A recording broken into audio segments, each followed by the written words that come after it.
নমস্কার বন্ধুরা, কথাধারা চ্যানেলে আমি জেবি সকলকে স্বাগত জানাচ্ছি একটি মর্মস্পর্শী গল্প শোনার জন্য।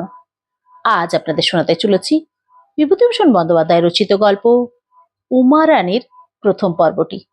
আপনাদের যদি ভালো লাগে তাহলে অবশ্যই লাইক, কমেন্ট এবং শেয়ার করবেন, এবং নতুন বন্ধু হলে অবশ্যই আমার চ্যানেলটিকে সাবস্ক্রাইব করে আমার পাশে থাকবেন। তাহলে চলুন শোনা যাক গল্প উমা রানীর প্রথম পর্বটি। বসন্ত পড়ে গিয়েছে না? দক্ষিণ হাওয়া এসে শীতকে তাড়িয়ে দিচ্ছে। আকাশ এমন নীল যে মনে হচ্ছে উড়ন্ত চিলগুলোর ডানায় নীল রং লেগে যাবে। এই সময় তার কথা বড় মনে পড়ে, তার কথাই বলবো। মেডিকেল কলেজ থেকে বার হয়ে প্রথম দিন কতক গভর্নমেন্টের চাকরি নেবার বৃথা চেষ্টা করবার পর যে মাসে আমি একটা চা বাগানের ডাক্তারি নিয়ে গুয়াহাটিতে চলে গেলাম, সেই মাসেই আমার ছোট বোন শৈল শ্বশুর বাড়িতে কলেরা হয়ে মারা গেল। এই শৈলকে আমি বড় ভালোবাসতাম। আমার অন্যান্য বোনেদের সঙ্গে ছেলেবেলায় অনেক মারামারি করেছি, কিন্তু শৈলর গায়ে আমি কোনো দিন হাত তুলিনি। শৈলর বিয়ে হয়েছিল যশোর জেলার একটা পাড়া গায়ে। শৈল কখনো সে গ্রামে যায়নি। তার স্বামী তাকে নিয়ে কলকাতায় বাসা করে থাকতো। তার স্বামী প্রথমে পাটের দালালি করত, তারপর একটা অফিসে ইদানিং কি চাকরি করত। যেখানে শৈলর স্বামী বাসা করেছিল তার পাশেই আমার মামার বাড়ি, একটা গলির এপার ওপার। এই বাসায় ওরা শৈলর বিয়ের অনেক আগে থেকেই ছিল, এবং শৈলের বিয়েও মামার বাড়ি থেকেই হয়। সেদিন সন্ধ্যার কিছু আগে বাগানের ম্যানেজারের বাংলো থেকে একটা ঘাড় ড্রেস করে ফিরছি। পিয়ন খান কতক চিঠি আমার হাতে দিয়ে গেল। আমার বাসায় ফিরে এসে তারই একখানাতে শৈলর মৃত্যু সংবাদ পেলুম। বাংলোর চারিপাশের ঝাউ, কৃষ্ণচূড়া ও সরল গাছগুলো সন্ধ্যার বাতাসে সনসন করছিল।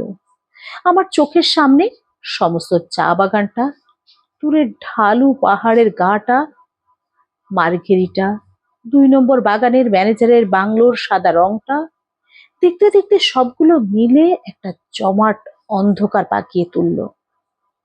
আলো জ্বালিয়ে চুপ করে ঘরের মধ্যে বসে রইলুম। বাইরের হাওয়া খোলা দুয়ার জানালা দিয়ে ঢুকতে লাগলো। অনেক দিনের শৈল যে, কলকাতা থেকে ছুটি পেয়ে যখন বাড়ি যেত, শৈল বেচারি আমায় তৃপ্তি দেবার জন্য পন্থা খুঁজে ব্যাকুল হয়ে পড়ত। কোথায় কুল, কোথায় কাঁচা তেঁতুল, কার গাছে কদবেল পেকেছে, আমি বাড়ি আসবার আগেই শৈল এইসব ঠিক করে রাখতো। নানা রকম মশলা তৈরি করে কাগজে কাগজে মুড়ে রেখে দিত।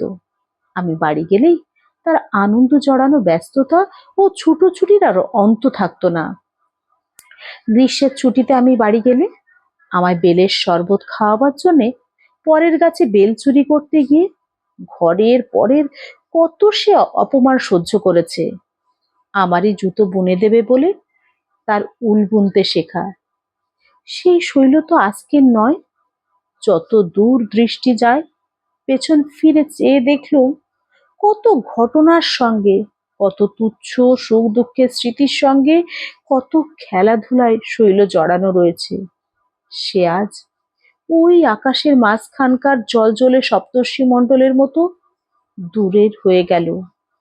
ঝাউ গাছের ডালপালার মধ্যেকার ওই বাতাসের শব্দের মতোই ধরা ছোঁয়ার বাইরে চলে গেল। তার পরদিন ছুটি নিয়ে দেশে চলে গেলুম। বাড়ির সকলকে সান্ত্বনা দিলুম। আহা, দেখলুম আমার ভগ্নিপতি বেচারা বড় আঘাত পেয়েছে। শৈলর বিয়ে হয়েছিল এই মোটে 3 বৎসর। এই সময়ের মধ্যেই সে বেচারা শৈলকে বড় ভালোবেসে ফেলেছিল। তাকে অনেক বোঝাবার চেষ্টা করলুম। শৈল প্রথম বুনতে শিখেই আমার ভগ্নিপতির জন্যে গলাবন্ধ বুনছিল। সেটা আত্মৈরী অবস্থায় পড়ে আছে। ভগ্নিপতি সেইটি আমার কাছে দেখাতে নিয়ে এলো। সেটি দেখে আমার মনের মধ্যে কেমন একটু হিংসে হলো। আমার জুতো বুনে দেবার জন্য উল বুনতে শিখে শেষে কিনা নিজের স্বামীর গলাবন্ধ আগে বুনতে যাওয়া। তবু তো সে আজ নেই। পরে আবার গুয়াহাটি ফিরে গিয়ে যথারীতি চাকরি করতে লাগলুম। দেশ থেকে এসে আমার ভগ্নিপতির সঙ্গে প্রথম প্রথম খুব পত্র লেখালেখি ছিল, তারপর তা আস্তে আস্তে বন্ধ হয়ে গেল। তার আর বিশেষ কোনো সংবাদ রাখতুম না, তবে মাঝে মাঝে মামার বাড়ির পত্রে জানতে পারতুম সে অনেকের অনুরোধ সত্ত্বেও পুনরায় বিবাহ করতে রাজি নয়। বিবাহ সে আর নাকি করবে না। এরকম করে বিদেশে অনেক দিন কেটে গেল। দেশে যাবার বিশেষ কোনো টান না থাকাতে দেশে বড় যেতুম না। আমার মা বাবা অনেক দিন আগে মারা গিয়েছিলেন। বোনগুলির সব বিয়ে হয়ে গিয়েছিল। আমি নিজেও তখন অবিবাহিত। কাজেই আমার পক্ষে দেশ বিদেশ দুই সমান ছিল। চা বাগানের কাজের কোনো বৈচিত্র্য ছিল না। সকালবেলায় ডাক্তারখানায় বসে নিরস একঘেয়ে ভাবে কুলিদের হাত দেখা, কলের পুতুলের মতো ঔষধ লিখে দেওয়া। রোগ তাদের যেন বড় একঘেয়ে রকমের। সাদা জ্বর, হিল ডায়রিয়া, বড় জোর কালা জ্বর, কালে ভদ্রে একটা আধটা টাইফয়েড বা শক্ত রকমের নিউমোনিয়া। যখন হাতে কাজকর্ম বিশেষ থাকতো না তখন পড়তুম। না হয় আমার একটা খেয়াল আছে, অপটিক্সের বা আলোক তত্ত্বের চর্চা করতুম। তাই করতুম। বাংলোর একটা ঘর এই উদ্দেশ্যে আধার ঘর বা ডার্ক রুমে পরিণত করে নিয়েছিলাম। কলকাতা থেকে প্রতি মাসে অনেক ভালো ভালো লেন্স ও অপটিক্সের বই সব আনাতুম। বছর তিনেক এইভাবে কেটে গেল। এই সময় মামার বাড়ির পত্রে জানলুম আমার ভগ্নিপতি আবার বিবাহ করেছে। সকলের স্বনিবদ্ধ অনুরোধ ও পীড়াপিড়ির হাত থেকে নাকি সে এড়াতে পারলে না। এতে মনে মনে আমি তাকে কোনো দোষ দিতে পারলুম না। শৈলর প্রতি তার ভালোবাসা অকৃত্রিমই। তারই বলে সে এতদিন জুঝলো তো। সেবার বৈশাখ মাসে প্রথমে দেশে গিয়ে মামার বাড়ি উঠলুম। আমার এমন কতগুলো কথা অপটিক্স সম্বন্ধে মনে এসেছিল যা একজন বিশেষজ্ঞের নিকট বলা নিতান্ত আবশ্যক ছিল। আমার এক বন্ধু সেবার বিলাত থেকে এসে প্রেসিডেন্সি কলেজে বস্তু বিজ্ঞানের অধ্যাপক নিযুক্ত হয়েছিল। তার সঙ্গে সেই সব বিষয়ের কথাবার্তা কইবার জন্যই আমার একরকম কলকাতায় আসা। তার ওখানে যাতায়াত আরম্ভ করলুম। সেও খুব উৎসাহ দিল। আমি অপটিক্স নিয়ে একেবারে মেতে উঠলুম। এই অবস্থায় একদিন সকালবেলা বারান্দায় বসে পড়ছি, হঠাৎ আমার চোখে পড়ল সামনের বাড়ির জানালাটায়। সেটাই আমার ভগ্নিপতির বাসা। দেখলাম কে একটি অপরিচিতা মেয়ে ঘরের মধ্যে কি কাজ করছে।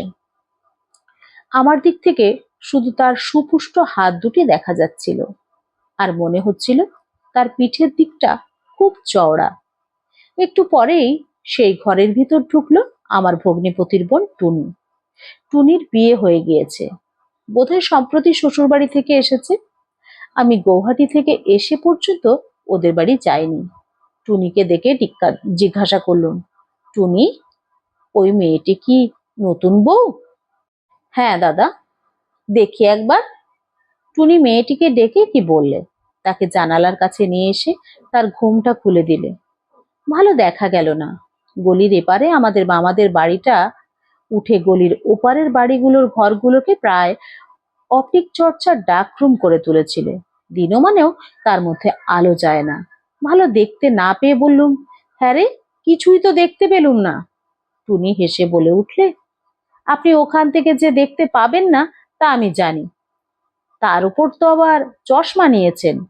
তারপর কি ভেবে টুনি একটু গম্ভীর হলো, বললে, আপনি এসে পর্যন্ত এবারে একবারও আসেননি দাদা, আজ দুপুরবেলা একবার আসবেন। শেষ করলাম গল্প উমা রানীর প্রথম পর্বটি। আপনাদের যদি ভালো লাগে তাহলে অবশ্যই লাইক, কমেন্ট এবং শেয়ার করবেন, এবং নতুন বন্ধু হলে আমার চ্যানেলটিকে কিন্তু সাবস্ক্রাইব করতে ভুলে যাবেন না। সকলকে ধন্যবাদ। সবাই ভালো থাকবেন, সুস্থ থাকবেন।